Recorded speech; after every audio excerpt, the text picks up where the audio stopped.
Now, I would like to invite our respected Chief Guest, Mr. W. Sir, for come forward for his speech.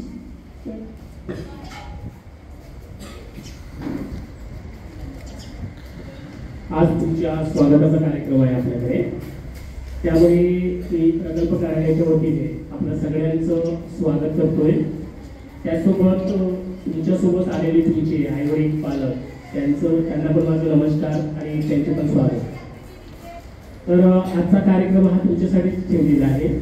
साहेबांनी सांगितल्याप्रमाणे 1 April हा आपला इमारतीचं school day म्हणजे first school day आहे आणि तुम्ही सगळे आपल्या जिल्ह्यातील असाल अशी मी अपेक्षा करतो. आणि ही शाळा आपली one of the best school आहे. इथं स्टाफ पण खूप छान आहे. तुम्हाला चांगलं एज्युकेशन देण्यासाठी, चांगले संस्कार देण्यासाठी, तुमच्या आरोग्याची, शिक्षणाची, इतंभूत सर्व शैक्षणिक तुमची काळजी घेण्याची ही आमची संस्था काम करणार आहे. आम्ही पण करीत आहोत. त्यामुळे इथे आल्यामुळे तुम्ही बिनधास्त राहा. कुठलीही भीती नको तुम्हाला. तुमच्या सुरक्षेच्या बाबतीत असो, तुमच्या आरोग्याच्या बाबतीत असो, तुमच्या शिक्षणाच्या बाबतीत असो. कारण आपल्या समाजाचे मुलं खूप मोठे झाले पाहिजेत आणि या शिक्षणाच्या प्रवाहामध्ये इंग्रजीच्या किंवा जसं आता एकलव्य मॉडेल रेसिडेन्सी स्कूल आहे आपल्या, अशा आपल्या जिल्ह्यामध्ये 7 शाळा आहेत. आपल्या प्रकल्पांतर्गत 4 शाळा आहेत. त्यामध्ये सुरुवातीला ही आपली शाळा सुरू झालेली आहे इथे आणि या शाळेची इमारत आपली चामोशीला सुरू आहे.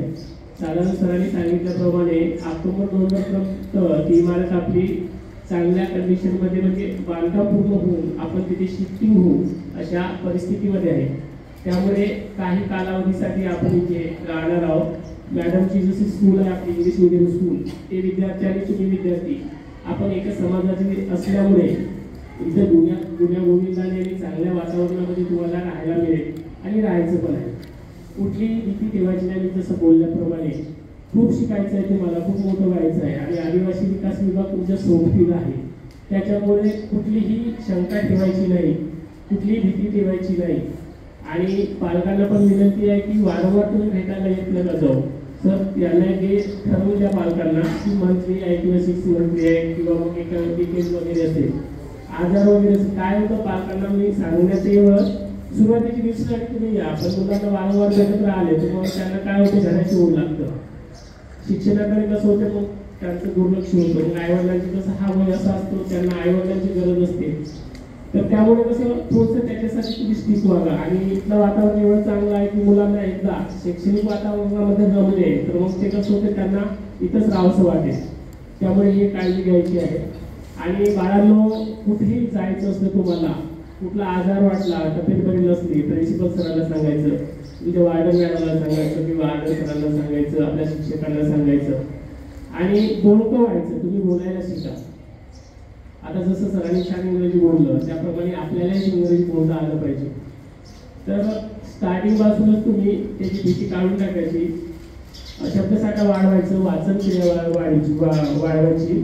आणि परत तुम्हाला एक सांगतो, आपली गोंडी भाषा असेल, आदिवासी संस्कृती असेल, ती विसरायची नाही. तिचं जतन करायचं, नेहमी जतन ठेवत राहायचं.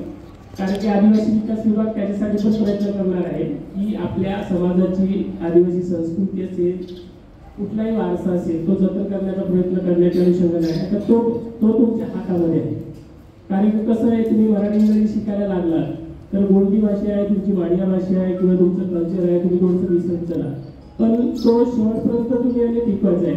काय होतं, ती एक आपली आयडेंटिटी असते आणि तो वारसा जतन केल्यानंतर कसं होते, लोकांना त्याचं महत्त्व कळेल. एकंदरीत परत तुम्हाला काही साहित्य देतील सर.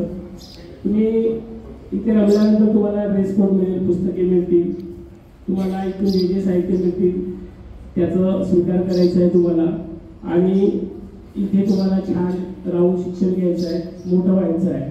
एवढंच बोलतो मी. तुम्हाला भविष्यासाठी बेस्ट ऑफ लक आणि परत तुमचं सगळ्यांचं वेलकम. Thank you very much.